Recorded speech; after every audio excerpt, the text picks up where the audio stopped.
Ladies and gentlemen, are you ready for the comedy class performance show?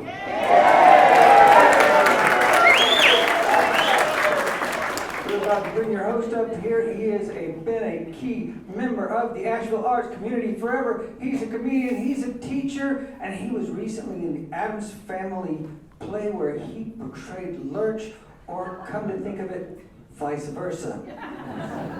Please welcome Randy Robbins.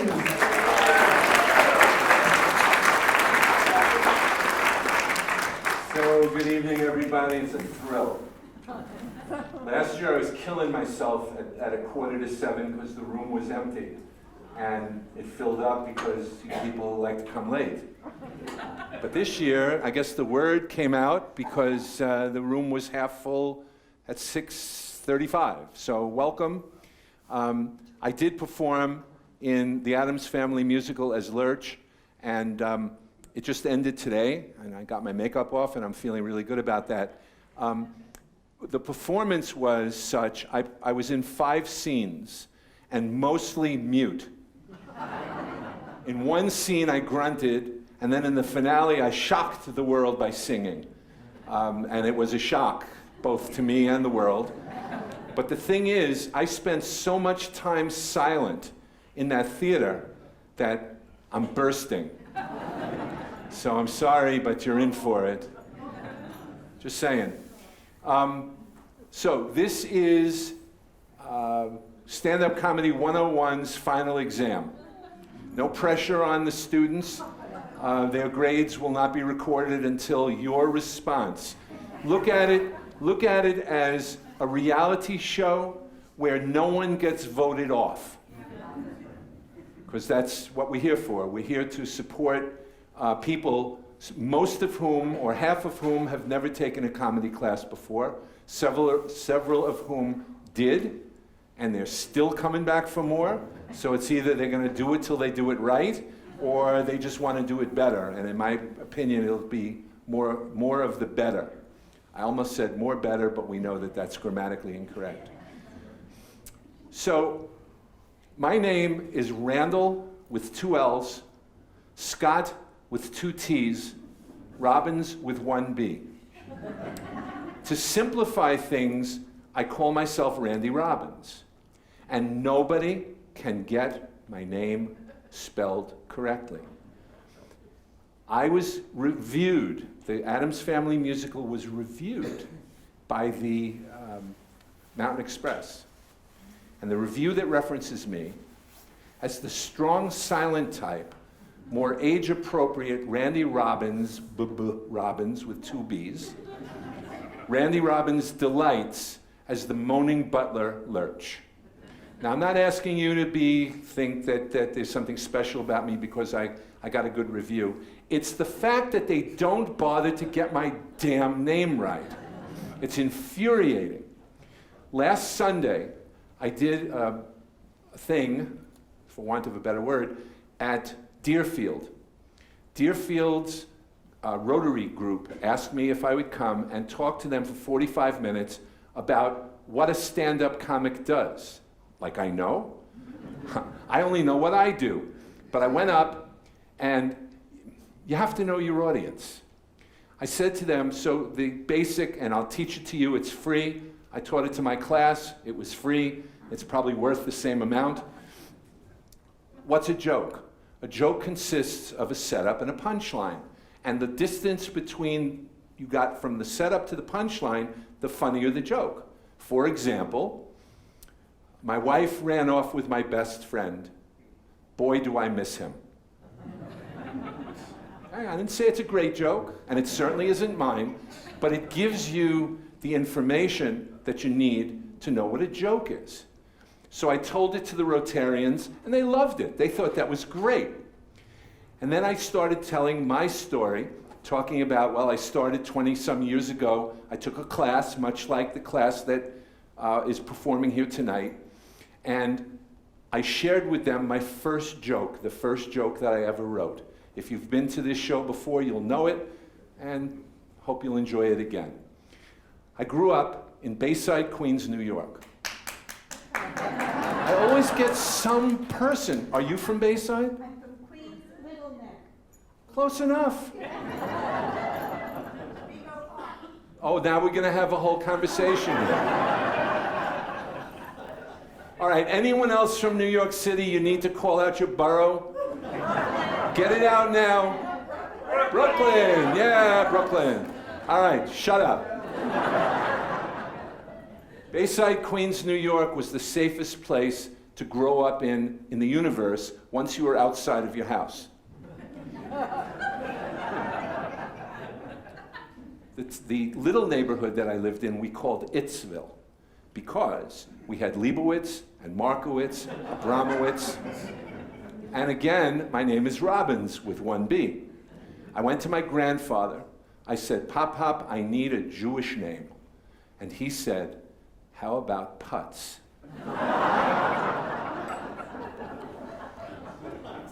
And then, to make things worse, he was our rabbi.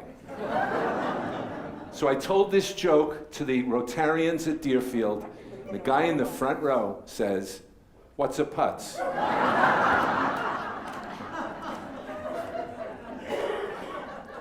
So I worked that crowd, and I ultimately got him up in front of the room and did a riddle with him.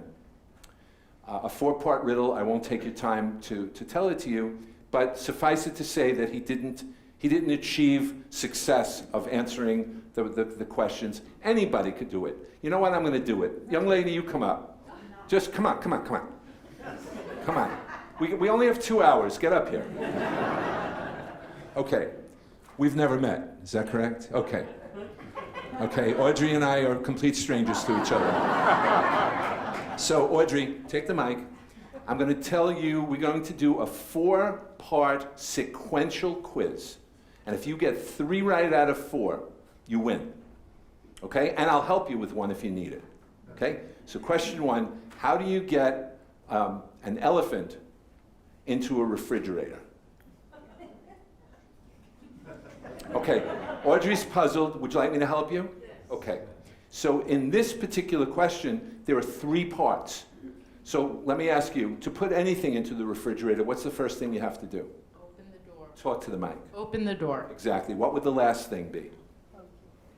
Close the door. Beautiful. So how do you put an elephant into a refrigerator? 3 parts. Open the door, cram them in, and close the door. All right, the cram part, not such a big deal. All right, what do you say? All right. Now, you're on your own for the next 3 questions. Uh-oh. Question 2, how do you get a giraffe into the refrigerator? Open the door, Open the door.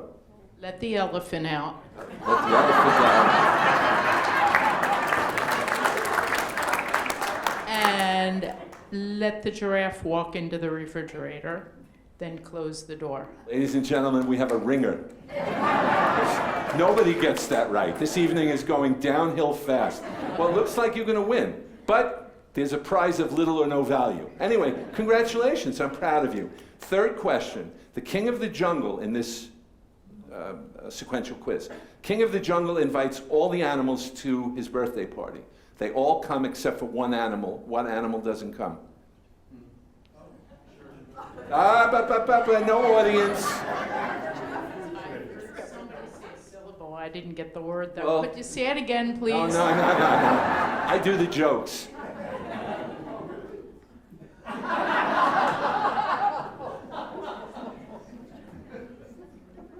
I give up. All right, call out, genius. Why? He's in the In the refrigerator. refrigerator. All right.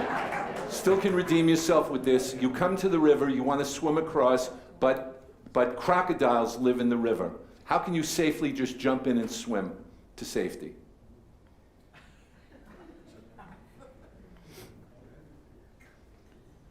All right, time's up. Do I have a volunteer to give the answer? Don't call out. Don't call out, I said. Yes? The crocodiles are at the party, so The crocodiles are at the party. You could swim across. Let's hear it for my strange friend, Audrey. Thank you. So the guy who didn't know what a putz was did the quiz. We got to the end. He didn't get it right. And he said, I didn't see that coming, that the crocodiles were at the party. Great. A couple of minutes later, I'm talking to the audience, and I say to the guy, by the way, what did you do for a living? He was an ophthalmologist. I had to take a moment to just do that. Just saying. I've told many people this before. When I took a class, the instructor in the class was really very wonderful about addressing the audience. He was fearless. And he talked about one time when he was in a room such as this and pointed to someone in the third row and said, what do you do for a living? And the guy said, I disinfect bowling shoes. And the teacher said, that's the worst job I have ever heard of. And then he turned to the guy next to him and said, and what do you do? And he said, I'm his assistant. Okay, so the people who are coming up tonight would probably not be engaging with you in the same way.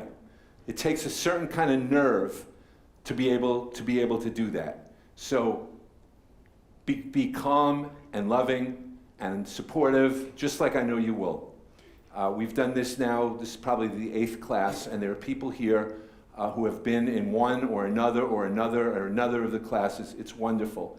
This particular class was somewhat unique. Let me tell you about it before I bring them first up. I like to have 14 people to start the class with, because people realize during a period of time, this is a very hard thing to do, and they start dropping out. So if 7 drop out, we got a great show. One year, I started with 7. Big mistake. First day, a guy said to me, why does comedy have to be funny? Next week I had 6. I asked the guy in the class the second week, why did you take the class? And he said, I'm new to Asheville, I looked in the catalog, I told my wife, this class looks like the hardest class I will ever have to be able to take, even quantum physics, because it takes a certain nerve, to do all of this. So I said to the guy, well, I'm very flattered that you took the class. You think you're funny, right? And he said, not really. Now we're down to 5. We ended up with 1. True. But true to form, I went out, I brought in ringers, people who had taken the class before, and they came up and they reprised. Every time I tell this, I don't know how to say that word. Reprise. All right, either way. They had done it before. And so we did a show which featured one person who's here tonight, guest visitor, who was wonderful, and then some people who had performed before. It was a fun show. So this year I started with 11.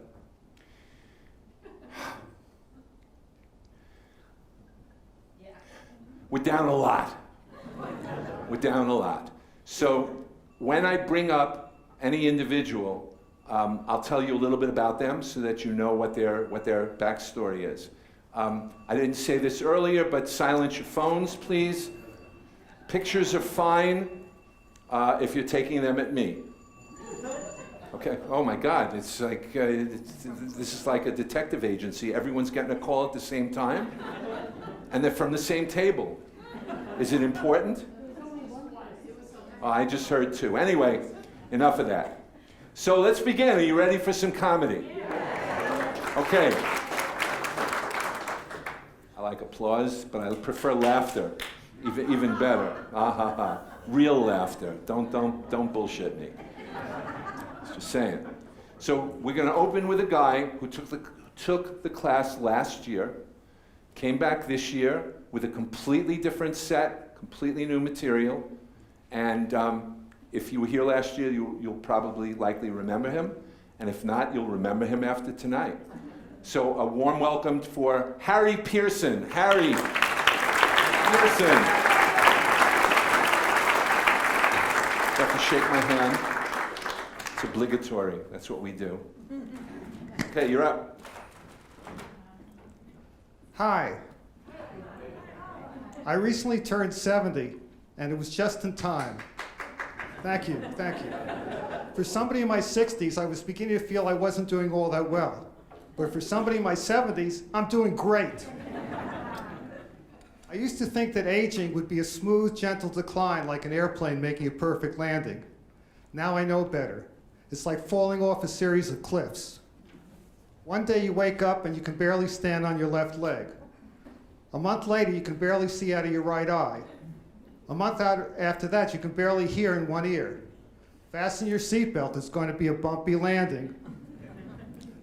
So a lot of seniors try to improve their health by changing their diet. I told a friend of mine I had not eaten meat in 25 years. He says to me, "Oh, are you a pescatarian?" I said, "No, I'm Jewish." So I looked that up when I got home, and it turns out that somebody like me, who does not eat meat but does eat fish, eggs, and dairy, is called a lacto-ovo-pescatarian. Let me repeat that. Lacto-ovo-pescatarian. It's 9 syllables. It would be so much easier to just start eating meat again than to keep repeating and explaining that. So many people our age end up getting hip replacements, shoulder replacements, or knee replacements, or even worse, end up getting organs replaced like hearts or lungs or kidneys. If less than 50% of me is original equipment, is my birth certificate still valid? Or do I need to get it amended with the names of all the manufacturers and organ donors? So I recently had my own rite of passage into old age. I had surgery to replace and fuse vertebrae in my neck. Now, I'm thrilled that I'm feeling better, but I do have some suspicions as to whether they actually performed surgery. I was in the hospital less than 24 hours. The incision on my neck did not require a single stitch, and I've had paper cuts that took longer to heal. So did they really do surgery?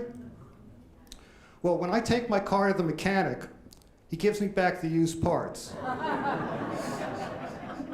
When I asked my surgeon for my used parts back, he looked at me like I was crazy. He said, "What do you think I am, a mechanic?" I said, "Definitely not. When I take my car to the mechanic for an oil change, he doesn't give me a bill for a brand new Mercedes."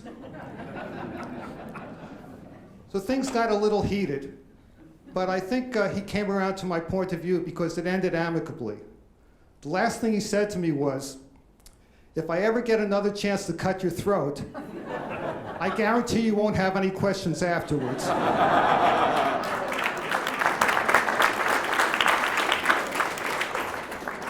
Now, before my surgery, my surgeon told me he was going to use cadaver bone to replace my vertebrae. I was not thrilled. The one thing you know about cadaver bone is that you never know where it came from, but you know it did not work out well for the first owner. So my feet hurt, and I went to the podiatrist. And the podiatrist said she wanted to do a test for neuropathy. So I asked for a little more information. And she explained that it's an extremely painful test, and if they find I have neuropathy, there's nothing they can do for me. So I said, "Why on earth would I want a painful procedure that can't possibly help me?" And she said, "Because it's paid for by Medicare." Now, I like Medicare as much as the next senior, but for most seniors, there are things that Medicare doesn't pay for. For example, dental care, vision correction, hearing aids, but fortunately nobody in this room has any problems with their eyes, ears, or teeth, right? So have you ever heard the saying, history doesn't repeat, but it rhymes? Okay, in other words, the exact same thing doesn't happen again, but something similar enough happens that it's like an echo. So you might remember the movie When Harry Met Sally. It was made about 30 years ago. And there's a scene where Billy Crystal is telling a friend of his that he's dating a much younger woman. And he asks her if she remembers where she was when Kennedy was shot. And she says, "Ted Kennedy was shot?" So it's 30 years later, and I'm having a phone conversation with a female customer service rep, and we're having a good time. Maybe we're even flirting a little. So she sounds a lot younger than me, so I asked her if she had seen the movie, and I described the scene to her. And she says, "Oh yes, I remember something about Ted Kennedy being shot." And I said, "No. John Kennedy was shot. Robert Kennedy was shot. Ted Kennedy's tragedy was Chappaquiddick." And she says, "What's Chappaquiddick?" So I didn't want to distress her with the exact details, but I had to say something because I had brought it up. So I told her Chappaquiddick was a golf course where Ted Kennedy was disqualified from a tournament he had wanted to win for years because he got drunk and drove his golf cart into a water hazard. So I figured, close enough. Speaking of failed presidential candidates, I feel really sorry for Joe Biden. I've been up here for 5 minutes trying to do a set, and I've made mistakes during the set. And Joe Biden is 7 years older than I am, and he's making gaffes all the time, and it's being reported in the news all the time. He might have to change his campaign slogan to, "I said what?" So scientists are telling us that the first person to live to 150 years old might already have been born. God forbid it's me. 150 years? To me, that's not a blessing. 150 years is a prison sentence you give a serial killer. Well, you've been a great audience, but I have to get back to the old age home before they realize I snuck out. Good night. Harry Pearson. Harry Pearson, everybody.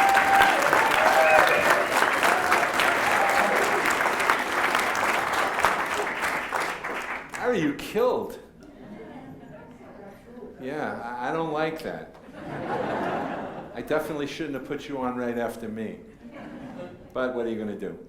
Okay, next person up, interesting story. She did not take the class this term. She took it last year in the fall, knowing that she could not come to the show because she had a bar mitzvah in Rhode Island. Some ridiculous excuse like that. Like they couldn't reschedule. So last week, literally last week, I called her up and I said, "Here's an idea. Why don't you bring your material from last year and do it?" And she said, "Are you insane? I haven't looked at it in a year. Am I going to do this?" Well, clearly I've talked her into it, but a few ground rules. I invited her to read it because there's no way that she could memorize her material from a year ago. I can't remember the first line that I say in the Addams Family, and all it was a grunt. So at our age, I'm just lucky to be here. So this lady has the temerity and good sense to come up and try it out. Be gentle, appreciate her, and welcome very funny lady, Sandy Siegel. Okay. So I forgot how you want it. Shake my hand. You have to shake my hand. Okay. Midget size. Small size. Small size. Are you good? Yeah. Okay. Believe it or not, having a mentally ill mother has its perks. She was the one who launched me on my career. She was my professional inspiration to become a psychologist in order to cope with her. Along with mother's milk, she showed me what bipolar disorder was. Happy, non-functioning. Happy, I'm so sad.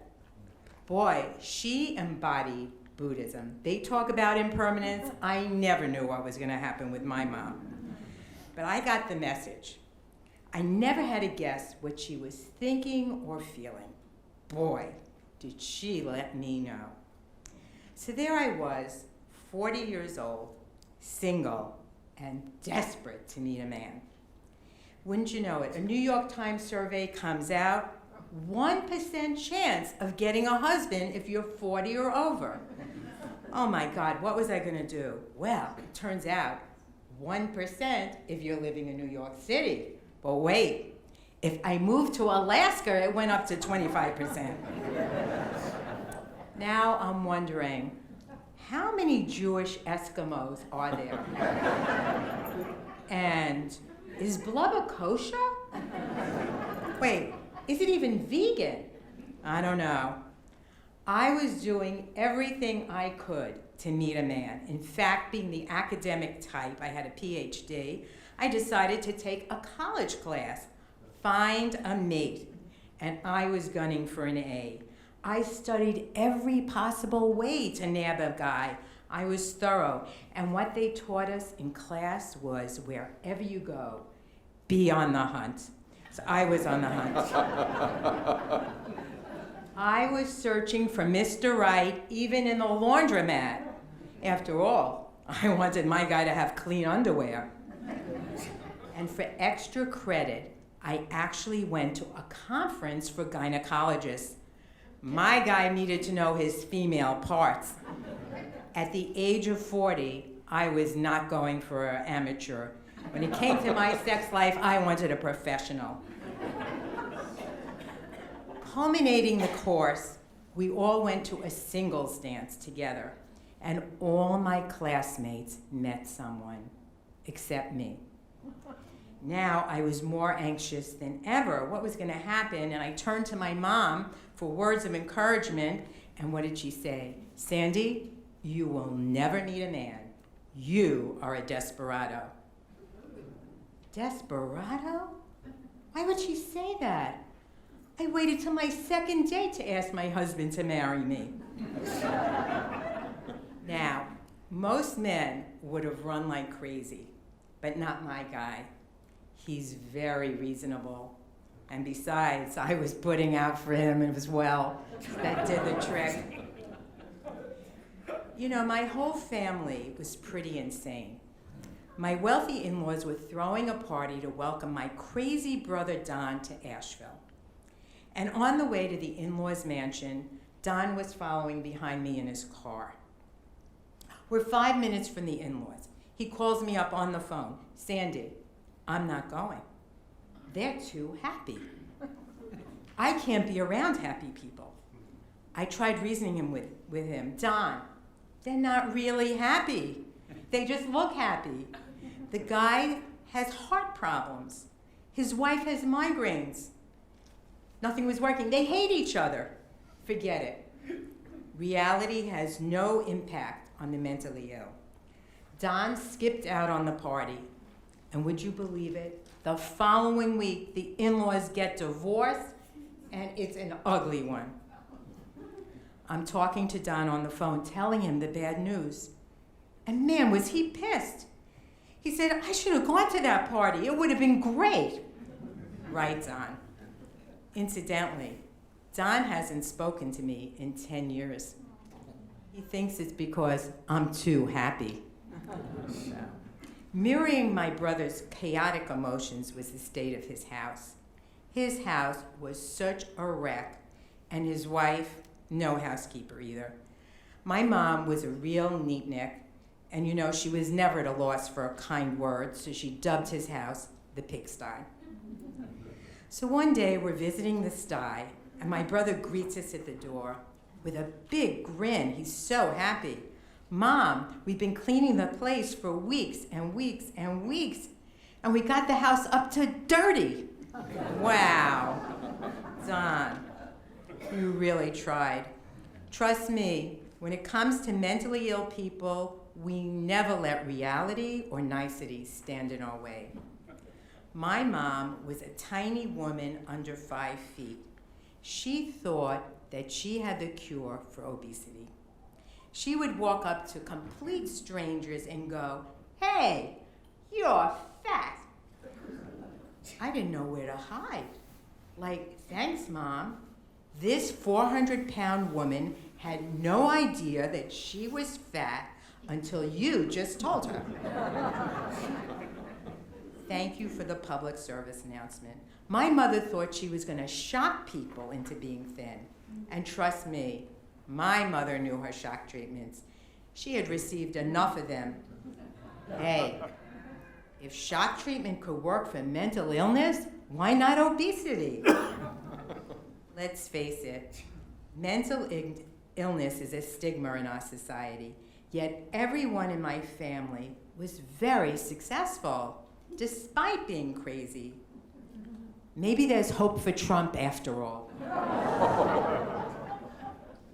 There was never a dull moment with my mom. She went from being electrified to being electrifying. With shock treatment at 91, she was a new woman. Not only was she singing, dancing, playing golf, she continued her life's mission to cure the world of obesity and boredom. I'm proud to say my mom embodied the family motto. We don't suffer from mental illness. We enjoy every moment of it. Sandy Siegel, everybody. Good girl. Sandy Siegel.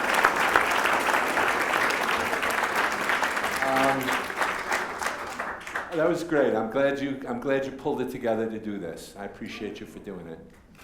Yeah, that's right. However, 2 people just came in and sat down, so we're going to start the show over. So Sandy, you're going to have to come up again in a little while. But before you do, you have the papers, yeah.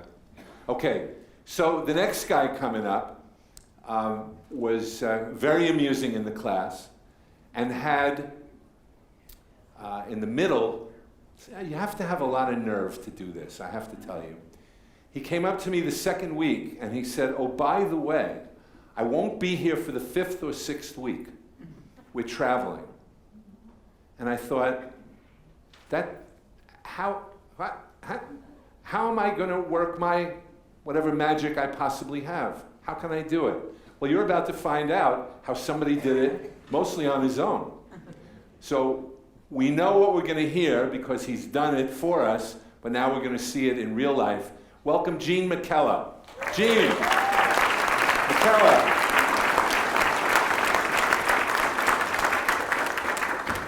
Shake my hand. Thanks, Rennie. Welcome. Do you want to pull the mic out? Okay. Thanks, everybody, for being here. You know, I missed the last 2 weeks of class, that's true. But I had a lot of practice with my wife's family in Scotland, so that's what I've been doing. I've been working on it. When I first started this class, stand-up comedy, I began thinking, I can never do this, you know. I'm the shy, retiring type, kind of an introvert. But when I went home and told my family and my friends, they laughed so hard that I thought maybe I could do okay in the class, you know. So, and now, at the final exam here, 3/4 of the audience are people I've asked to come, and they've agreed to laugh so hard at my stuff, so I got it made in the shade, you know. So, you know, I'm in good hands, you know, with all you people out here. So I feel like I'm insured by Allstate or something. So, you know, living life as an introvert has been hard. Being an introvert, I spent a lot of time thinking, but clearly I don't have everything figured out. I can't even decide, you know, what kind of peanut butter I like the best. You know, you have creamy, you have smooth, you have chunky. You know, you have peanut butter with jelly. You have peanut butter with honey. You have peanut butter with probiotics. That's right, folks. You can now get peanut butter with probiotics. Then you have to choose what brand. Do you choose Skippy? Peter Pan? Do you choose Smuckers? And you can also grind your own peanuts. You can grind your own peanuts at some stores. Have you ever wondered how often do they clean the machines that grind the peanuts in those stores? I have. Sometimes I lose sleep over it. There are other things I worry about. I love to go tubing on the French Broad River. Unfortunately, the last time I went, I didn't have much fun because I had to keep my mouth shut to keep the E. coli out. My God, it's almost getting not safe to live in the world anymore. You can't even go to the county fair for fear of getting Legionnaire's disease. Earlier in my life, there was a period during which I taught at a university. I was kind of a goofball as a professor, though. One day, around noon, a colleague came up to me and said the students were asking, what was going on? And I said, what do you mean? He said, what was going on with my shoes? I looked down and, my God, I had 2 different shoes on. I looked down and they weren't only different shoes, they were different colored shoes. Not only that, they were different types of shoes. They were different patterns. Well, I learned my lesson, folks. After that, I never ever wore 2 different shoes again.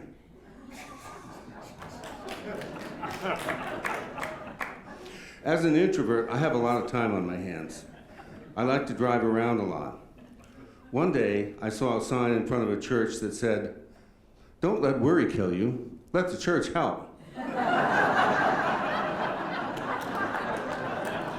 Well, after seeing this, I wanted to find out more church wisdom like this. So I looked for church bulletins and church newsletters, and I tell you, there were some really good bloopers. Some of my favorites include the following.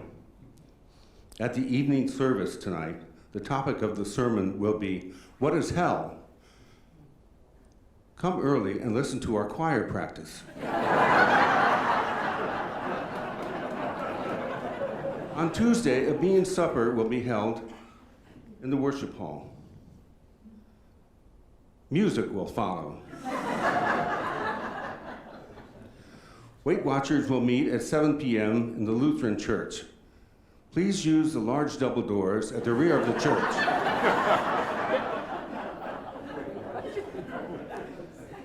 New choir robes are currently needed due to the addition of several members and due to the deterioration of some older ones. Mrs. Johnson will enter the hospital next week for testes. Next Sunday, Pastor will preach his farewell sermon, after which the choir will sing "Break Forth into Joy." The 8th graders will present Shakespeare's Hamlet at 7 p.m. in the church basement on Friday. The congregation is invited to come and listen to this tragedy. Do you ever read something that just strikes you funny? Sometimes I read a newspaper headline that just jumps right out at me. Last month I read a headline that said, "Missing woman is a no-show at court hearing." I remember another that I'll never forget. I had just graduated from college, and I was jogging in my community where I live just to get some exercise. And I came upon a hotel that on the marquee it said, big bold letters, "Have your next affair here." Thanks, folks. You've been a great audience. Dean McKellar, ladies and gentlemen. Dean McKellar. And don't leave yet. And here's where, being an instructor, I really dropped the ball. About 5 of you chuckled over his joke about wearing 2 different shoes and never doing it again. The joke is he's wearing 2 different shoes. And I didn't think that we were going to be this low. All right, he's showing it. Let's hear it for his shoes. Dean McKellar, everybody. Thank you. Good job.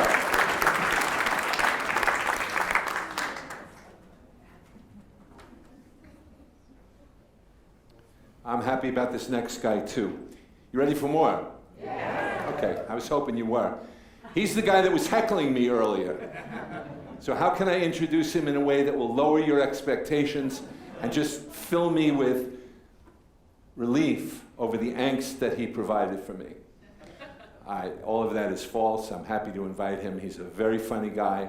They all are. Welcome Jim Murphy, everybody. Jim Murphy. Okay, do what you will. Thank you, Robin. That's Robin with one B. Randy? Guaranteed I will not have to take this class next year. You won't let me in. Thank you for the very nice welcome.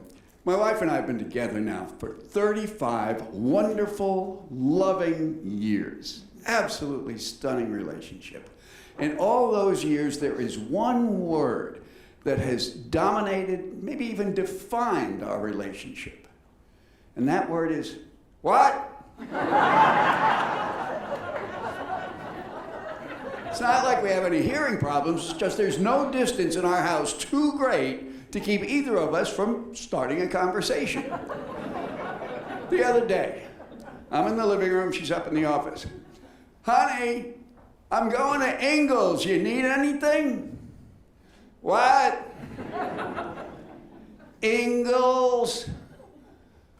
Well, there should be some in my purse, but why do you need singles? I'm going to Ingles.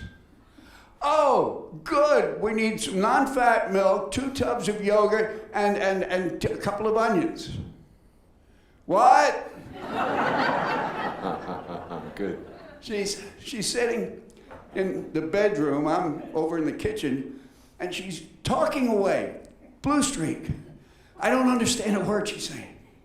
What? I was talking to the cat.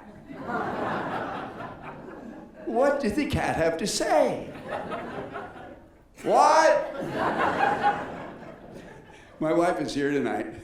I don't want to embarrass her by pointing her out, but she should be easy to spot. She's the one sitting like this. Also, I have some friends here tonight from the St. Vincent de Paul Society. I volunteer for St. Vincent de Paul. All right, thank you. St. Vincent thanks you. Well, I remember the first time I went to a meeting, I was late a little bit, which par for the course for me. When I got there, they had already started the prayer. Everybody's sitting down in this little meeting room, and I'm standing with no chairs available, trying to blend into the woodwork. Finally, the prayer is over. They pray a lot. The prayer is over, and the leader of the group looks at me, and I guess he's trying to figure out if I'm in the right room. He says, St. Vincent de Paul? And I said, no, Jim Murphy. But I understand the confusion. Thank you, Randy.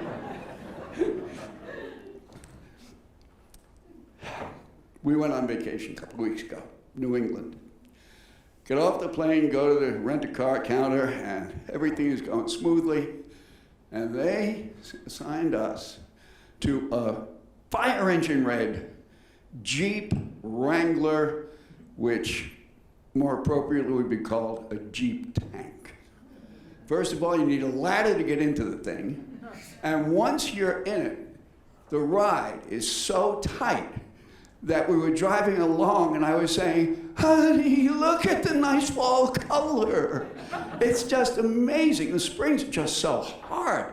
So the machine is really a young man's ballsy car. It runs on gasoline and testosterone. And you have to go in every 5,000 miles for maintenance and every 20,000 for a kidney transplant. Had a good vacation though. I got to wear some of my fall clothing, tweed jackets, couple of sweaters and things.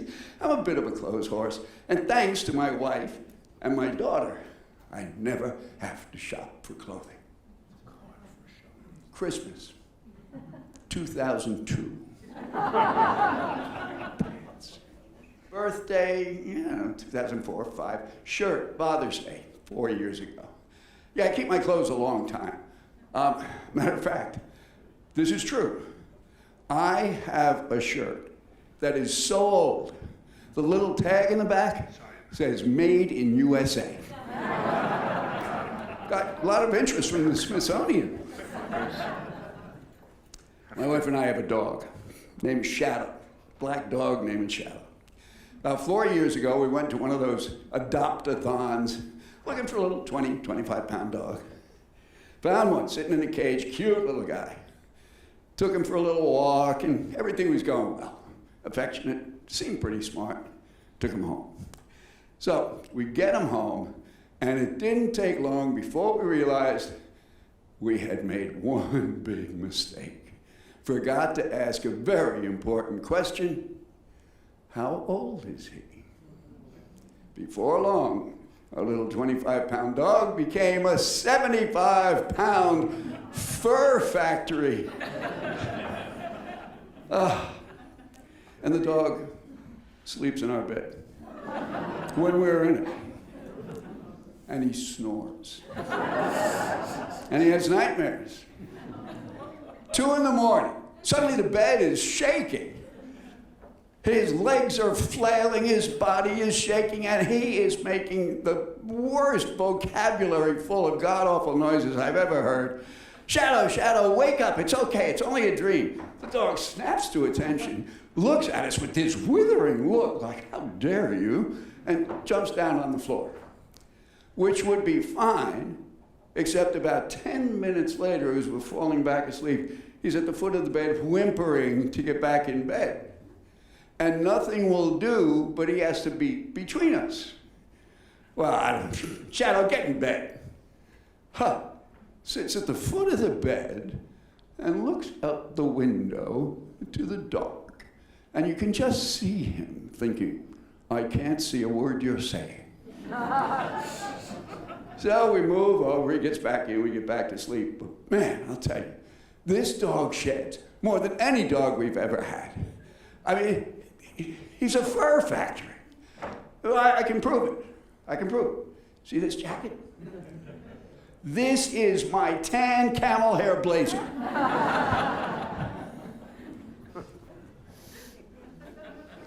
I've been getting a lot of signals lately that my maturity is advancing.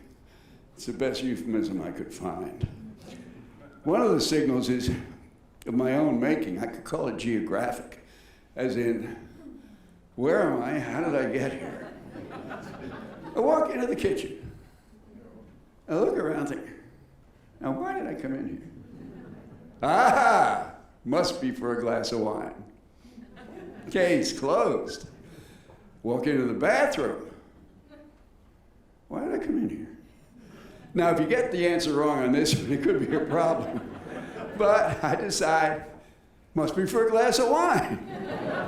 In my life, all roads lead to wine. And the other one is, I don't know if this has happened to any of you, but God, you meet somebody you haven't seen in 5 or 6 months, and you get, how are you? Oh, come on, as if they were writing it, it would be in italics. So, I'm fine, I'm fine. I feel like saying, I died 3 weeks ago, this is a hologram, but I tell them I'm fine. I don't tell them about my cataract surgery. Yes, another gift of maturity. So I had to have cataract surgery. Went in for the pre-surgery conference. And, you know, they do both eyes. And the doctor, God, I amuse myself. The doctor was telling me all the details, and finally gets around with the cost. He told me the cost. Whoa, wait a minute. You do both eyes, right? He said, yeah. I said, do you offer a BOGO? Buy one, get one? Huh? He didn't think that was any funnier than you did. So I go through the cataract surgery, come out the other end. Following morning, I wake up, go into the bathroom, look in the mirror, and go, oh my God. Overnight, I've aged 30 years. Give me back my cataracts. Oh man, clear vision is an ugly picture. I also have lousy skin. I spend a lot of time at a dermatologist. My name is James Joseph Michael Murphy, very Irish, and that qualifies me to tell you, Irish skin should be recalled. Design flaw. I go out in the sun for a little while. I come back in the next day, I look like a connect the dots game. Kids with measles look better than I do. My wife is a Swede, she's blonde. We go out in the sun together, she gets tan. I get cancer. So I'm in the dermatologist's office and she's poking around on my head. And she says to her assistant, I think we should do a biopsy. I said, what? I thought she had said autopsy.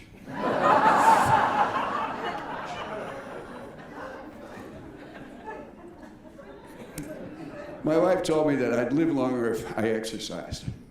So 3 days a week, I go to the gym. Thank you. I think that's funny too. 3 days a week, I spend about an hour in the gym faking it. I hate to exercise.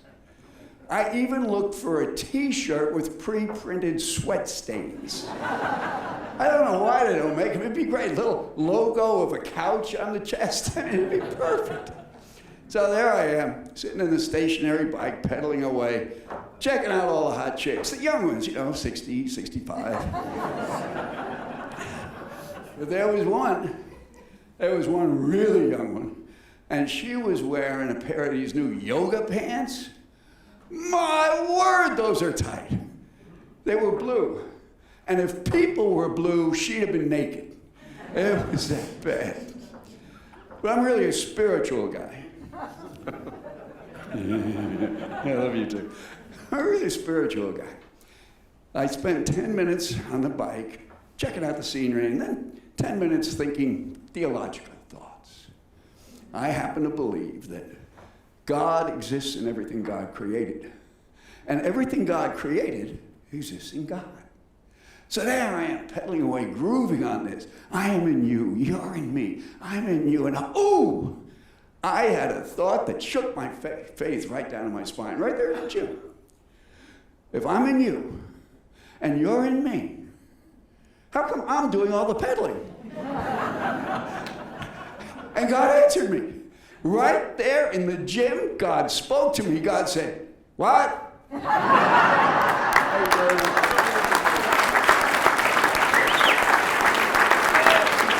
Jim Murphy. Jim Murphy, everybody. So that's Jim St. Peter de Paul Murphy. Is that what it is? Good job, Joseph Michael, James, the whole thing. Well done. How many of you actually came just to see him? Yeah. All right. Will the fellow in the back block the door? Let's make sure. You ready for more? Okay, here's a guy who performed last year. He killed. That's a good thing, just in case you didn't know. Came back this year on his own material, new material, all on him. I'm not sure we helped him, but we certainly enjoyed having him in the class. So here is Tom McCarter. Tom! McCarter! How do you want this? Mic itself? Okay. Oh, hi. How are you? Megan's here, my daughter. For the second year in a row, she's had to come out to see her father in a school play. Another 15 more and we'll be even.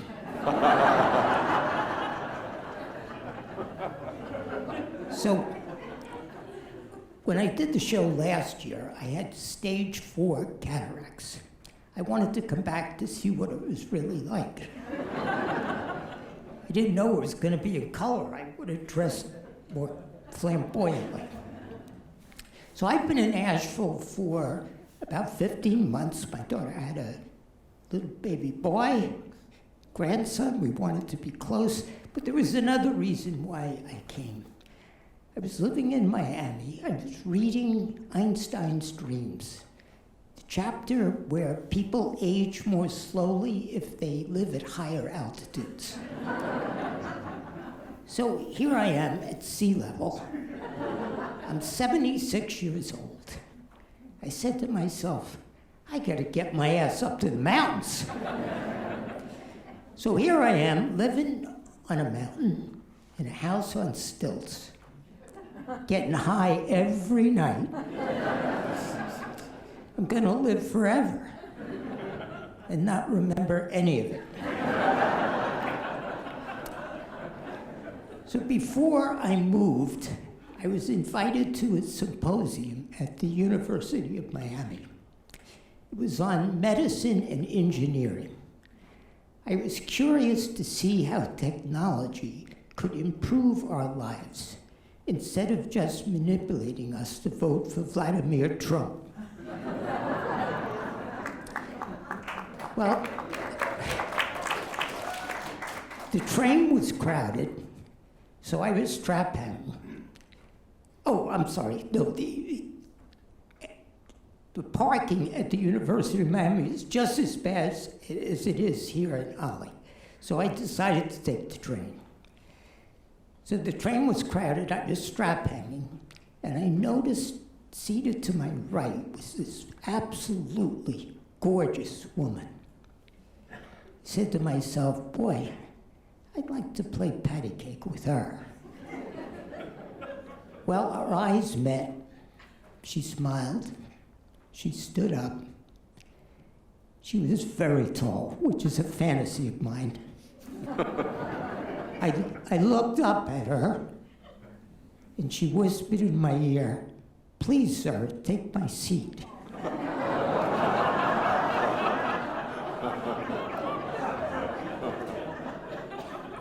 That's when you know it's later than you think. Look, I know I'm old.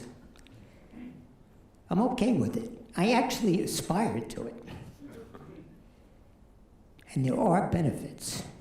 I mentioned that one of my fantasies are tall women.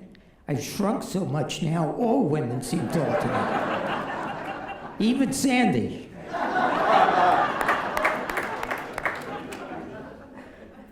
And now that I'm part of Medicare, I'm eligible for 200 free catheters a month. In any style I want. Who knew catheters came in styles? They have one that veers sharply to the left for Bernie fans.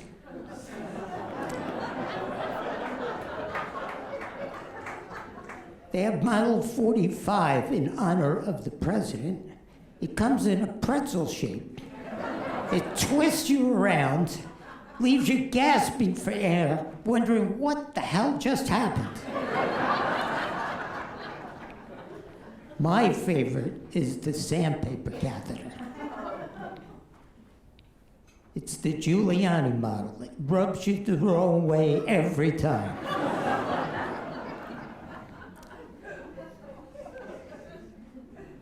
So after the symposium, I went out for a bite to eat. I had an Impossible Burger.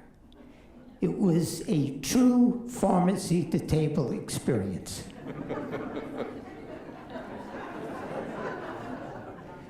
So at the symposium, I learned that if you have organs that are failing, help is on the way.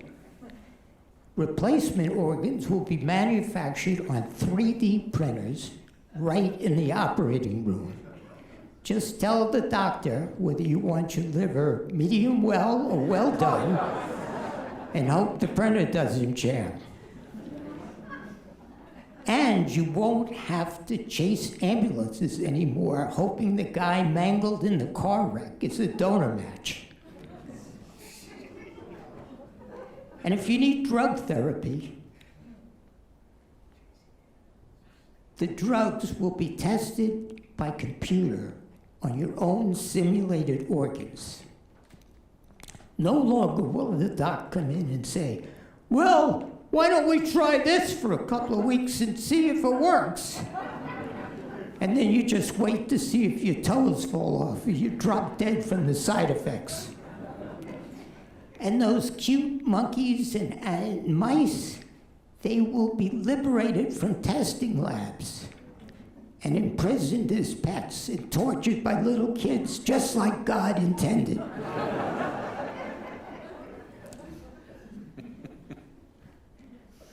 Well, forget about the catheters. Just print out a new bladder. So I don't know whether technology is going to give us immortality, but I'm not counting on it. So I've been thinking more about the afterlife and religion, and so I remember my mother taking me when I was 7 years old to St. Jerome's Church. I was 4 feet, maybe 40 pounds. I was confronted with a priest who was 6 feet tall, 240 pounds. He was wearing a dress. He's waving incense, speaking in a dead language, Cave infernum purgatorio. Beware of purgatory and hell. I was terrified.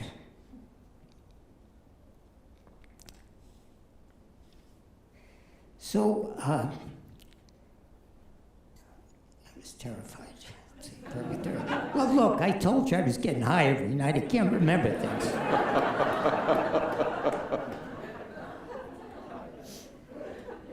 Oh, so purgatory still scares the crap out of me. I mean, I imagined for eternity being condemned, inserting a musical catheter, playing Tinkle, Tinkle, Little Star.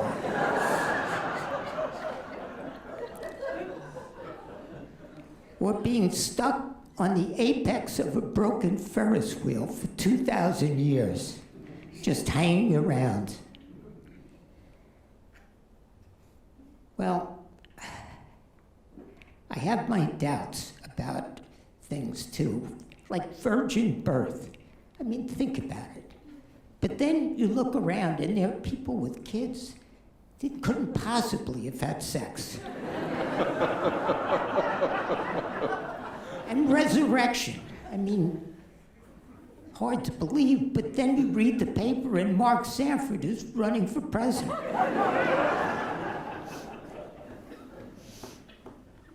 Well, I guess I'll always have doubts, but I still carry my mother's rosary beads, just in case. Well, I'm not really afraid of dying. I am worried about that damn Ferris wheel, though. But I'm not afraid of dying. It's just that I'm having so much fun. I don't want it to end. But it's later than you think, so good night. Tom McCarter. Tom. Yeah. We'll be getting high with Tom in about an hour. We'll meet him in the parking lot. What an uplifting religious experience. Thanks, Tom. Good job. Okay, next guy up is a ringer. He performed 3, 4, 5 years ago, and then he did it again at that one class where we needed new repeat people. And I thought of him this week because another person dropped out of the class. I'll tell you, it's unbelievable. There was a woman, I can't help but tell you this. Woman doesn't show up for the first class. When the class is over, I read it, I see that she had sent me an email 30 minutes before the class saying, I never got a welcoming email. Well, I had sent a welcoming email. You're supposed to do that if you're an instructor. I had sent it. But you never know. Sometimes it doesn't get through. So I called her up. Meanwhile, so you didn't get an email, you still have a calendar. You know that the class is Wednesdays at 11:30. Show up at the class. But no, she did not. So I communicated by phone. I talked to her about it. She writes to me, and then I send her an email talking about, please reply, let me know that you got it. She sends it back, I got it. Oh, and by the way, please communicate only by email. So I feel it's inappropriate to be telephoned by an instructor. Well, if she knew me better, she'd probably be right, but she had no idea. She had no idea who I was. The next week comes, and yes, she shows up. She spends the first hour saying nothing. At the break, she tries to use the thermostat incorrectly, by the way, but you're not supposed to do it, and I told her please don't, but she did it anyway, but then she left. Couldn't figure it out. The next week, she sends me an email, this time I see it, saying, darn, I can't make it this week, sorry. Oh, sorry, that made me feel a little bit better. You know, we do this for free. We don't get much out of the deal. Let's have a little courtesy.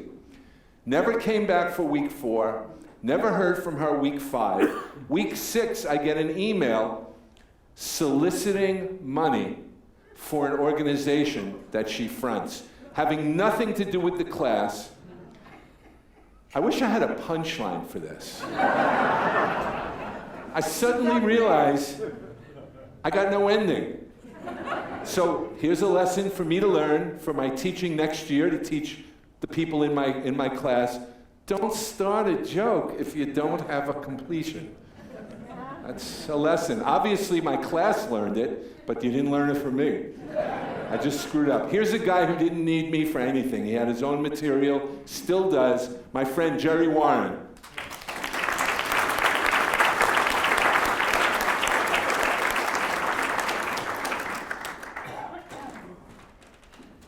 Sorry, he sat over there. All right. Before I start my routine, I want to share a few things with you that happened before. Can you hear me? No. Turn the mic up. It's on fine. It's you. It's me. Yeah, Okay. Now how's that? All right. I said to Gene before, I said, Gene, you have 2 different shoes. He says, yeah, and believe it or not, I got another pair just like it at home. On a serious note, there comes a time in every man's life when he asks himself, he says to himself, what the hell am I doing on this stage in front of all these people making an ass of myself? Anyway, I need my glasses. Hang on a minute. All right, raised in Newark, the zirconia jewel of the East, and my mother was the athletic type person. Always bicycling and exercise and everything. That's probably where I got my athletic toned body from. My father, the advice giver. Oh, he was some. When I was 15, he called me and said, I'm going to share a family secret with you. It's been given to me by my grandfather, and now I'm giving it to you. You want to be the Don Juan of the high school? Develop a taste for ugly women. Oh. I said, I have one question. Does Mom know this secret?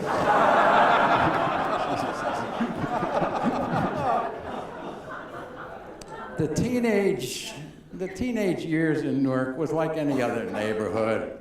It was great, you know, Saturday night was the big date night. You're out sowing wild oats, as they say, and then praying like hell Sunday morning for crop failure. Yeah. Well, we got married, and boy, did I learn a lesson getting married. You cannot win an argument with a woman. You think you win, but you don't. They'll wait that opportune time. And sometimes we've all done it. You said something that's really nasty that, oh, I shouldn't have said it. One night, young married couple, we were in an argument. I said, you can't cook and you're not that hot in bed. Oh, that was bad. The next day, I was at work about 2 o'clock. I said, I gotta call up and apologize for that one. So I call up and I said, how you doing? She says, I'm doing great. I said, well, what are you doing? She says, I'm in bed. I said, are you sick? She said, no, I'm getting a second opinion from what you said. Well, as we say in the plumbing business, she flushed my toilet on that one. We had 2 sons, 2 daughters. My 2 daughters had the same personality defect. They make a big deal out of nothing and then married them.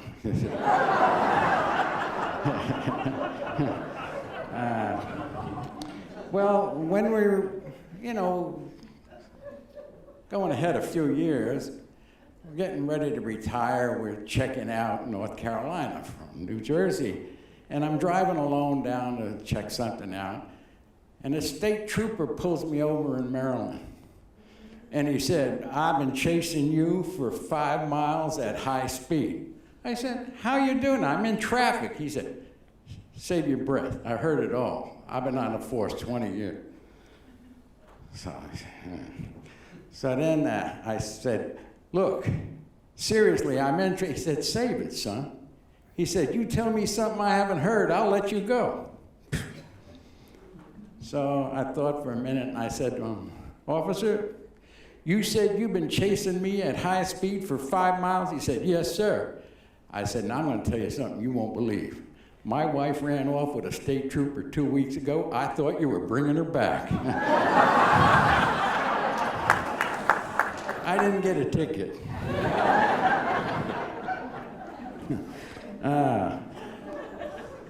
Oh, this is a good one. If you ever want to have fun with a Southerner, they always say to you, "What brought you to North Carolina?" I always say, "Hell, I want to go to Florida, but the Witness Protection Program said it's North Carolina." And they move away from you. They don't talk to you. All right. So we settled in Weaverville, and I got a Southern neighbor. He's a great guy. He's strictly from the South. He said, "You're in the South, you got to get a dog and a penknife." Well, I said, "We never had a dog." Get a dog. So I went and I got this little German Shepherd, the dumbest dog in all North Carolina. They saw this Yankee coming. They sold me the dumbest dog. I tried to train this dog. He'd wet on the floor, and I had this low window, and I'd pick him up and put him out in the grass, say, "Go in the grass." 6 months later, he's still wet on the floor, but he'd jump out the window on his own. He was really stupid. So penknife, this is a true story. I'm in a flea market, and I see this little knife. It's about that big, about an inch. That's it. It's good for opening letters, right? So I said, "I got a penknife." He said, showed him. He says, "Do you know why we carry penknife?" I said, "I don't know." He says, "If you're getting a car wreck or that car goes in the river, you're going to have to cut that seatbelt. With that knife, you better hold your breath for a half hour." Okay, this won't hit home. This is Ollie. They have a course here, The Gift of Time, which is really good. And this is serious. And you go there, and they have lawyers and doctors and so forth, and they teach you, your waning years, how to set up all your papers in your organization so when you pass, it's easy on your relatives. So we go home, my wife and I took the course, we go home, we put all our papers in the drawer, like they said, one place, and my wife puts a name on the drawer, the death drawer. I said, "You can't do better than the death drawer." And then she read my insurance policies, and she changed the name to the hope chest.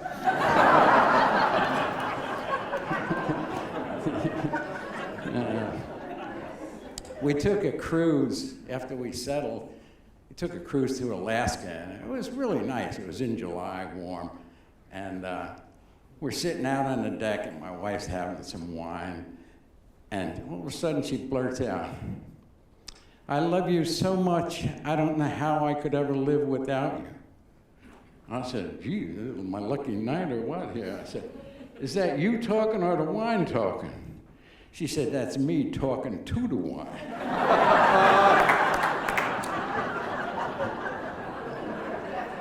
All right, I'll end now with my worst night ever was on that cruise. I accidentally took a laxative and a sleeping pill at the same time. What a mess that was. Thank you, folks. Jerry Warren, everybody. Jerry, good job. Watch your step. If I were advising you, Jerry, I would not end with that joke. I'm thinking hope chest. It would have even redeemed the last joke you said. And for the record, the wife who was seeking a second opinion in his earlier time is not the same wife who he is currently with. Just to be fair, I don't want you to go home and have this argument that could possibly come up. Thank you very much. So I'm sure everyone wants to know everything that you could know about me.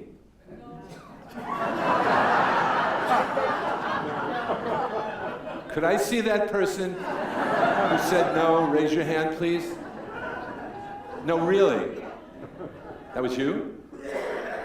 She's looking away like, what? All right, I see you pointing. It was probably you, lady, pointing at someone else. Well, I'm not going to tell you much, but I've had a very active year. One of the things that we did, we went to Southeast Asia for 3 weeks. We went to 4 countries and learned a whole lot of stuff. Not very much of it is funny, but the thing that to me was quite amusing, we learned from our guide. He advised us on a lot of things. He said, this in Vietnam means this. So you ought not go like this in Vietnam unless you're looking for trouble. Equally not funny, I suppose. So you know that the way they travel in the big cities especially is by a 3-wheeled engine vehicle called a tuk-tuk. And for about $3, you get a tuk-tuk ride from the center of town to your hotel. One night we're at the bazaar area, not the B-I-Zar, but the bazaar, having dinner. And after dinner, I excused myself. I wanted to go out and purchase something in the bazaar area, but I'm alone. And guys are stopping me in the street, going up and down the street. Tuk-tuk? No, thank you. Tuk-tuk? No, thank you. Tuk-tuk? Got a little tiring, but that's what they do. They want your business. $3 is a lot of money. One guy says, tuk-tuk. I say no. He takes out his cell phone, and he says, boom, boom. Excuse me? Shows me a picture of a naked woman. So I said, no, thank you. Scrolls. It's a naked man. I go, no, thank you. I'm not going to tell you what the third picture was, but it had 4 legs. And it wasn't bad. I want to bring up now a fellow who sort of mentors me, or helps me, or advises me, and whatnot. I want to give him a little bit of time. He is hosting, and has hosted last year, I think December 15th, he's hosting the Not Quite Kosher Comedy Show. And we have cards with my name on it, spelled correctly, by the way. I salute you, sir. We have cards that we would love to distribute free of charge. The show isn't free of charge, but the cards are. So I'm going to try to hawk them at the door. But let me bring up for a few minutes a good friend of mine, a local comedian who is making a living, so to speak, doing stand-up comedy, my friend Jason Scholder, everybody. Jason. Thank you, Randy. I don't know if I'm qualified to do this show because I haven't had as many medical procedures as the rest of the comics. But like Randy, I'm not originally from the South. I have lived in Nashville long enough to develop an allergy to gluten.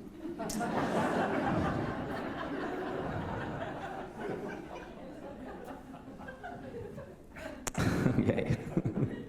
I'm a single dad. I love being a single dad. I don't love having a single dad bod. So I hired a personal trainer. She asked me what my goals were. She's very beautiful, and I said, well, I'd like to be in good enough shape that you'd fuck me. And she said, I'm not that good a trainer.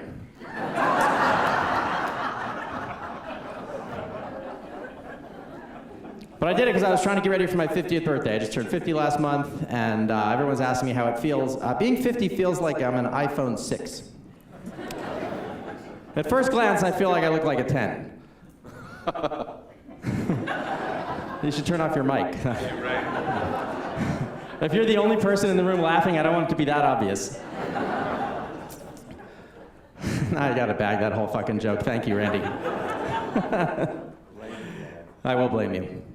I just got out of a 6-year relationship with the mother of my 11-year-old daughter.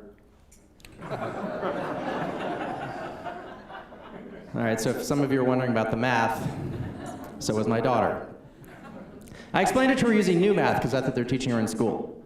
I said, if Mommy and I were together for 6 years and you're 11, how long has Daddy been happy?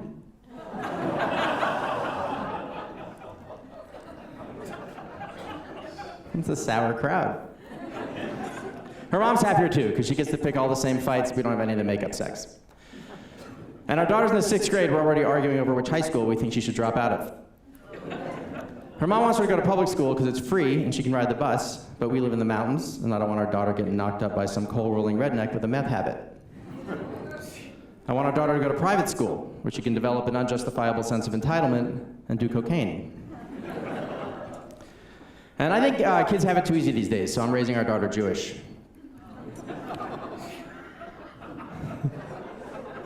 I feel like there's enough of you from New York, you should appreciate that. Her mom's Catholic, so she's really only half Jewish. The other half is anti-Semitic. And the other day I was taking her to school and we found ourselves at a literal spiritual crossroads. We got to the light. When the light turned green, the car in front of us refused to go. And normally I would just tap on the horn, but this guy had a bumper sticker that said, "Honk if you love Jesus."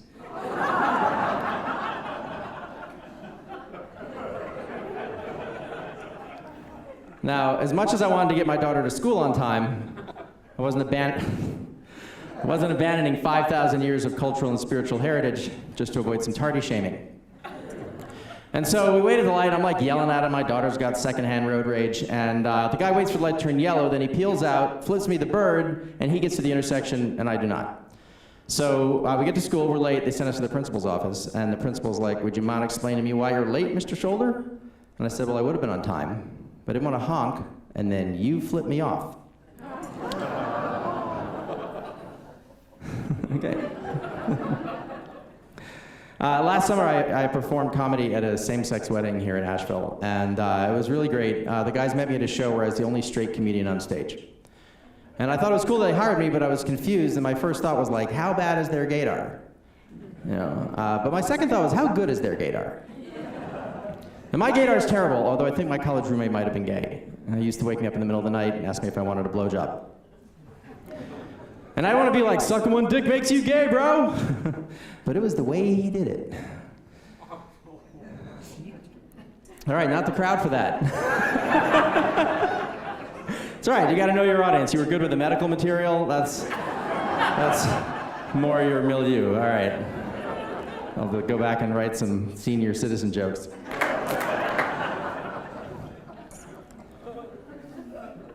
I beg your pardon? Are you a comedian? And you're heckling me? All of the above? I'm going to go with one of the above. You want to keep going?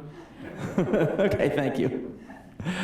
All right, I'm bombing at the comedy class. This is fantastic.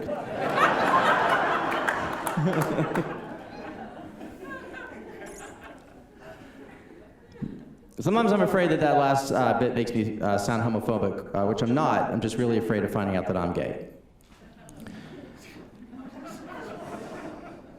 And it's not for like a really good reason either. You know, I'm just really bad at manscaping. Okay. All right, let's just move on to the second page. I'm gonna keep going. I'm gonna ride this all the way down on the ground. All the gay men I've ever met are really gifted gardeners. So I went online, I bought this book called Hip Snips, Your Complete Guide to Dazzling Pubic Hair. And I had no idea I was expected to dazzle. So it's a good thing I bought this book because manscaping your body is not like landscaping your house. You know, you can't cruise the neighborhood checking out how other guys trim their lawn. But I'm still young enough to be dating, and once this part of your body starts to look like and a river runs through it, you don't want this here to become a road less traveled. You gotta start Manscaped if you want to try sexting, because you're gonna send dick pics since you're probably an idiot. And I only tried sexting once. I was in a relationship with a much younger woman, and it was her idea. And when I say she was young, she wasn't illegally young. She was just midlife crisis young, you know. Like, I'm not proud of it, but I'm not as ashamed as I should be. I realize that when you realize that you've been having sex longer than the person you're dating has been alive, somewhere in there is the line. And it was a long-distance relationship, so we spent all our time on the phone talking about all the sex that we were not having. And one night she's like, hang up and I will send you a picture of something hot. And I was like, all right, and I wish I was making this up. She sent me a picture of her dinner.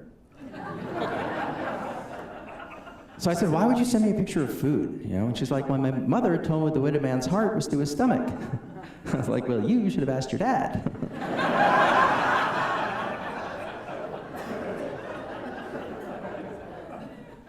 I don't know how many of you have ever dated somebody who's way out of your league, but I haven't.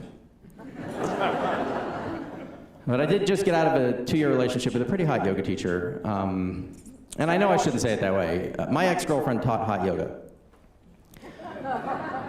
She said it helped her sweat out the crazy. And I said the room wasn't hot enough. And one day she asked me to rate her on a scale of 1 to 10, which is a horrible question. And I said, well, to me, you're an 11, but nobody over a 7 would ever ask that question. Okay, I can feel you guys taking her side right now. It's exactly what I expect from a room full of 6s.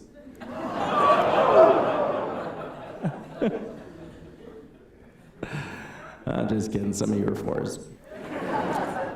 Try to sex us?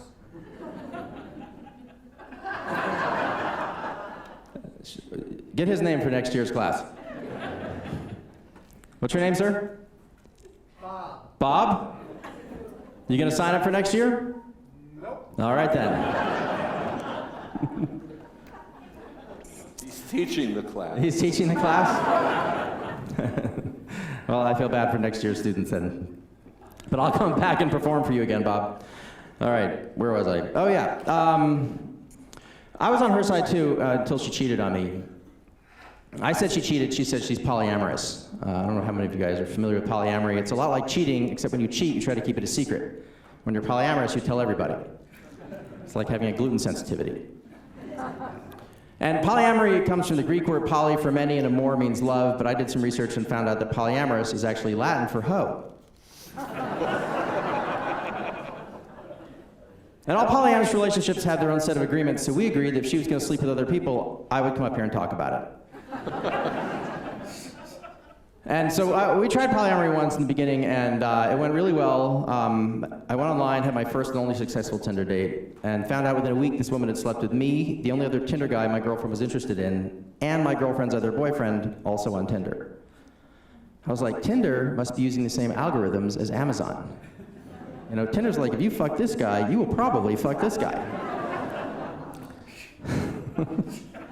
All right, too many sex jokes for you guys.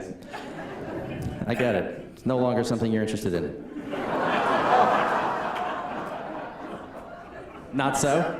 Good, thank you for disagreeing with that. The rest of the room did not.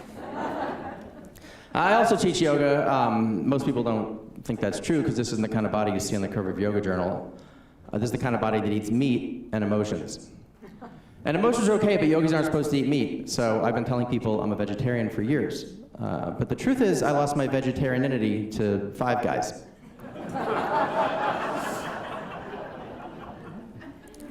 And my daughter, not my daughter, my girlfriend. She was 39 years old, a mother of 2 with baby fever. And I came home one day, I found her crying on the couch, and she's like, I can't help it, you know, my ovaries are screaming last call. And I just held her, you know, and I was like, I love you so much. And nobody ever made a good decision at last call.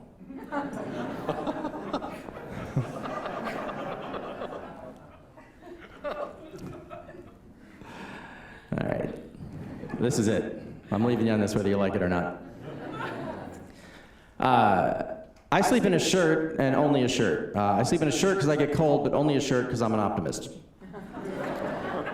And my girlfriend said she always knew when I wanted to have sex because I would come to bed without a shirt on. And I always knew I'd get a blowjob because she would come to bed with her hair up.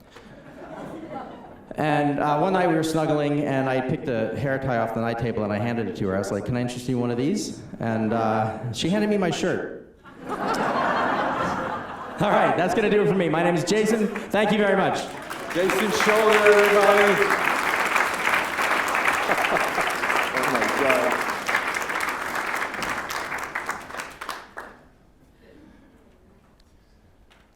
I have to try this one out. So I told you before that my grandfather was our rabbi. And I want you to know he performed my wedding ceremony. And he was harsh even then. He said at the end, let's watch, he put the glass on the floor and said, let's watch Randy put his foot down for the last time. And he was right. It was not a good choice that I made or my wife made. It just didn't work. We had so many things not in common. Do any of you read from women's magazines to your spouse or boyfriends? Let me just advise you, don't. One day I'm watching the football game and she clears her throat, which is, of course, a signal for pay attention to me. I go, yes. And she's reading from one of those magazines, Mademoiselle or something. Said, it says here that men do not pay careful attention to genital hygiene. Now what I thought was, what? What I said was, what? She said, wash your balls. We were married a long time and I wanted to please her. So I said, I'll wash them. I'll wax them for you. But you have to give them back to me first.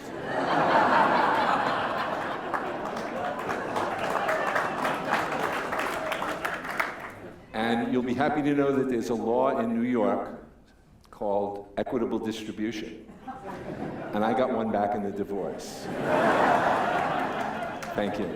Thank you. No, that's fine. I want to close the show with another comic. He's going to come up. He's wonderful. He's a great guy. He's pretty good looking too. I like the beard. Who cares what I like? Nobody cares. This is a terrible introduction.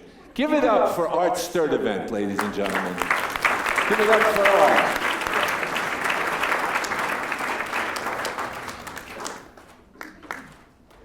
Keep it going for Randy.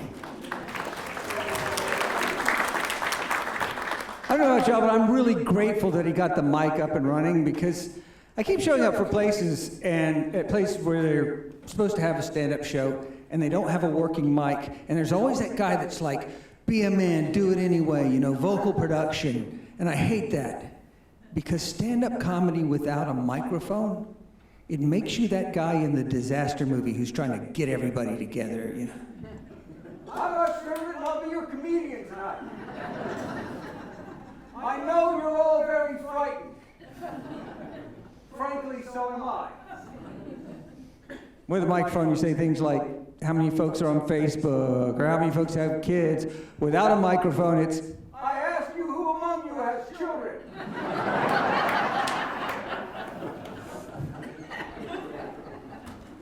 So one more round of applause for Jason.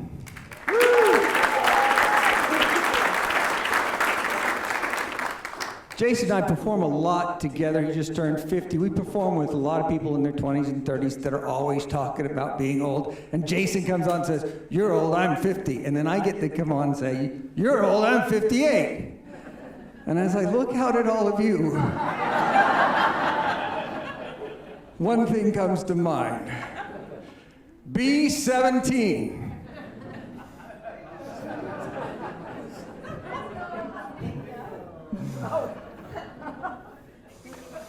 So one more round of applause for Randy. Really?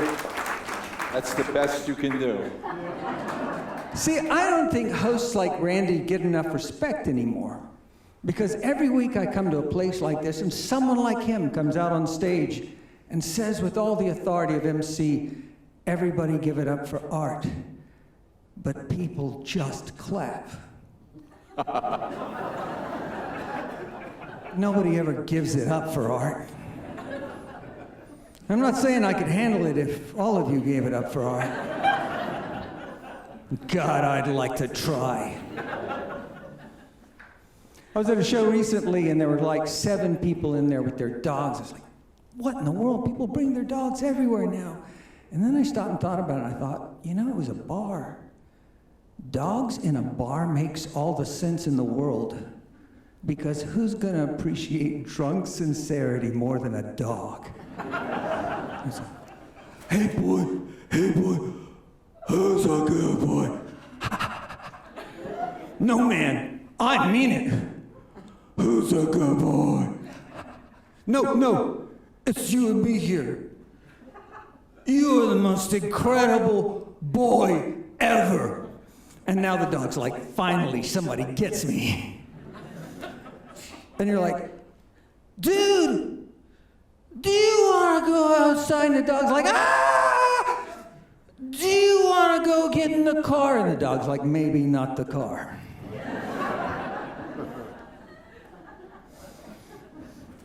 So I bought one of those new cooling gel mattresses, and then I bought the cooling mattress protector they recommended.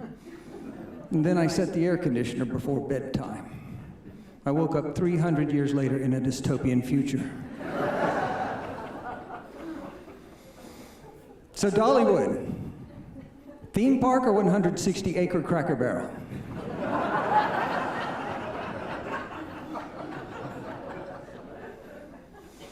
The hair on my chest makes me feel like a man. The hair on my back makes me feel like a bad man. My wife bought me Converse All-Stars. She bought me Chucks because she supports my dream of being a professional basketball player in 1952. So now all I need is a pair of those really short shorts and a flux capacitor, right? Marty, we have to get you back to 1952 when these shoes made sense! You better laugh, that hurt. I don't know, how many of you folks have a smartphone with you? Yeah. That is not many people.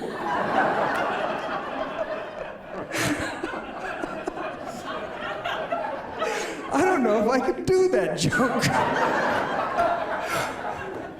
We're going forward with it. So I don't know about y'all Ford that have one.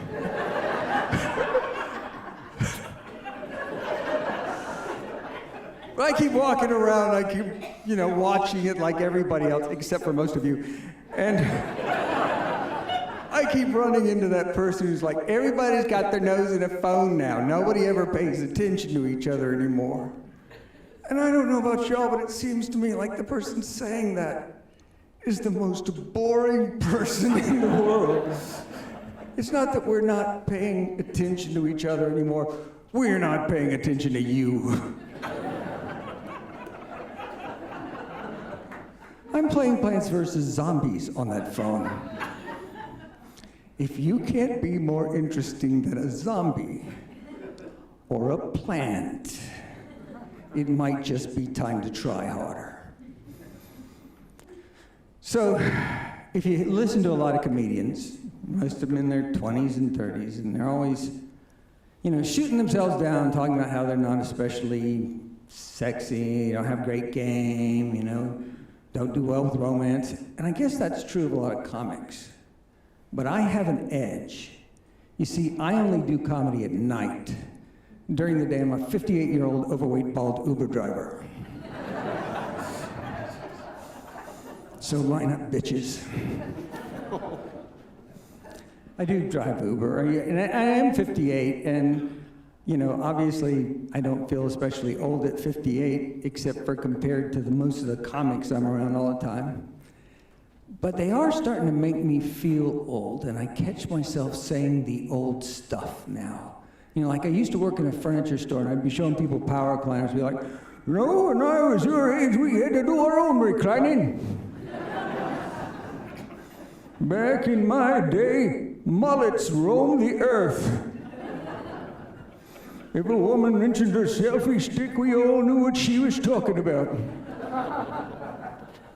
We didn't have no Fox News. We had the Ku Klux Klan. Ooh, 30-70. Like 30-70 Republican Democrat, okay? Oh wait, maybe the joke's just not funny. I started doing that voice when I was 20 years old. And it would kill because I was 20 years old. And I was hanging around with my 20-year-old friends, you know, and a song would come out like, I used to listen to this when I was your age. And they would die, they'd crack up. But what I started to notice over the years, as my actual age approaches the age of the person whose voice I'm doing, the comedy value diminishes significantly. Now it's like, no, that was right. No, it was like when you were my age. Sir. Thinking about getting a tattoo because everybody's argument against it is, how's that gonna look when you're 60? Mine's gonna be fine! My last job I had, I was walking out of it one night and co-worker couldn't get her car started. And she comes over and she goes, do you have jumper cables? And I'm 58 years old. Of course I have jumper cables. You don't ask me, do you have jumper cables? You ask me, how many jumper cables do you have? I have 7 in my car. Not feeling especially old. Like one time when I was working in that furniture store, I was working with a couple, a man and his adult daughter, and he was buying stuff for her college place, and they're both runners, and they're talking about running the whole time, and finally I said, you know, I run too, I'm a runner, and I swear to you this is true. She shook her finger in my face, and she said, you see, you're never too old to start.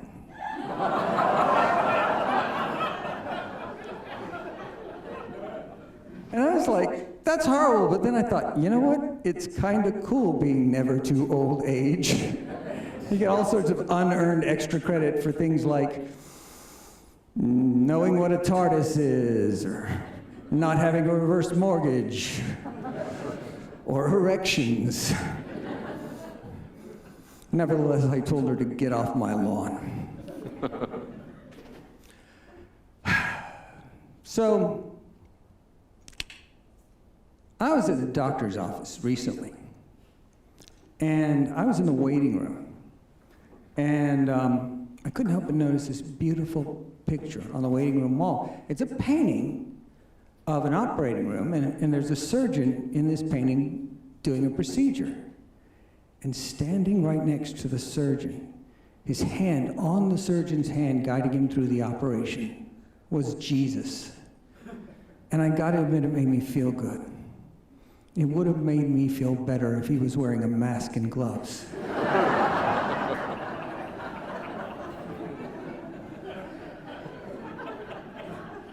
I'm not especially religious, and I have worked in some very religious workplaces. You know, like the last place I worked, there was they were always wanting you to pray. They were saying grace and invocation, and they stopped asking me to pray. And I think it was because the last time they did, I said, Crom, I have never prayed to you before. I haven't the tongue for it.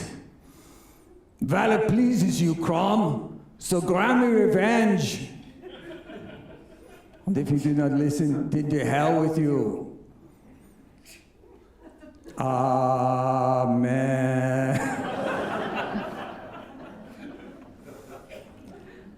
So I was watching some old movies recently on TV. I came across one I hadn't seen since the 70s, Magnum Force. Anybody ever seen that? Round of applause.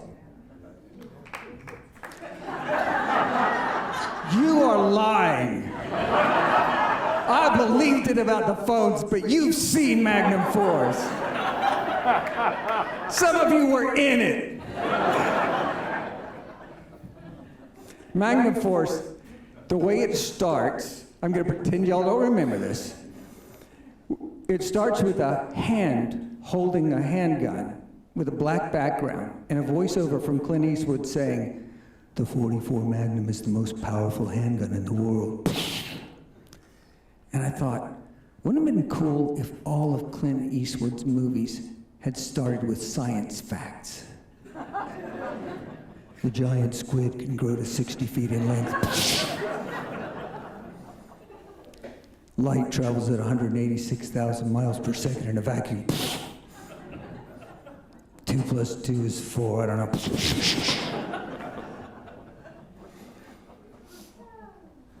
I quit doing comedy for about 25 years.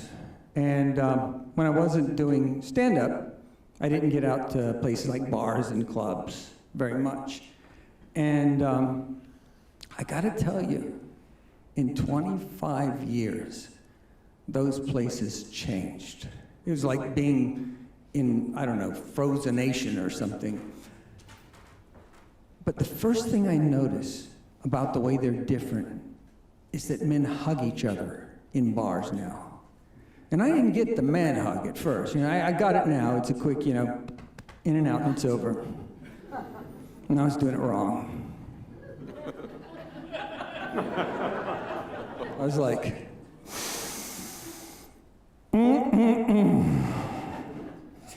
I have missed you. You smell so good.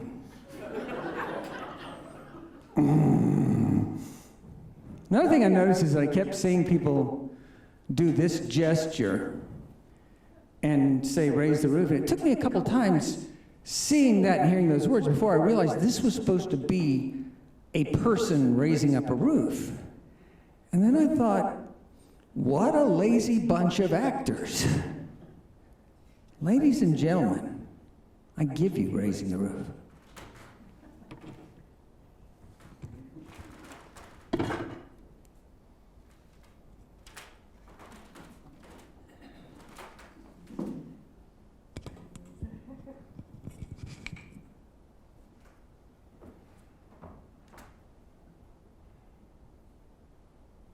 Somebody yell action.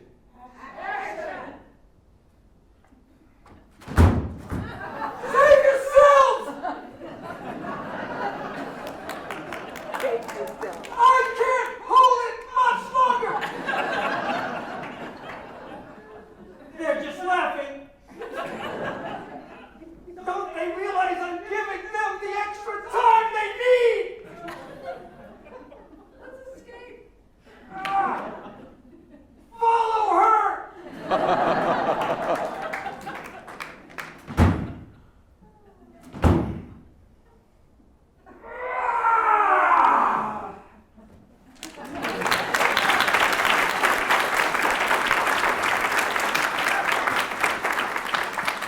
So before we bring Randy up, I just want to say congratulations to the wonderful comics you saw from the class tonight. And I'm out of breath from raising a pretend roof. You guys have been wonderful. Let's bring Randy back up to the stage. Art Sturdivant, everybody. Thanks, Art. All right.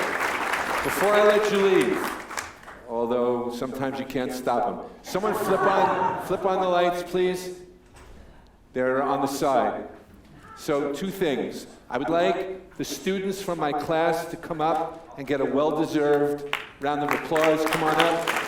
And while they're coming up, could you in the audience who have taken the class before, would you stand up and be acknowledged, please? All the people who are graduates. So I want to say thank you to you, the ones who were just standing. Appreciate that you came out. I appreciate that you came to the class and performed. And I want to acknowledge these people. So for a last round of applause, Tom McCarter, Gene McCullough, Sandy Siegel, Harriet Pearson, and Jim Murphy.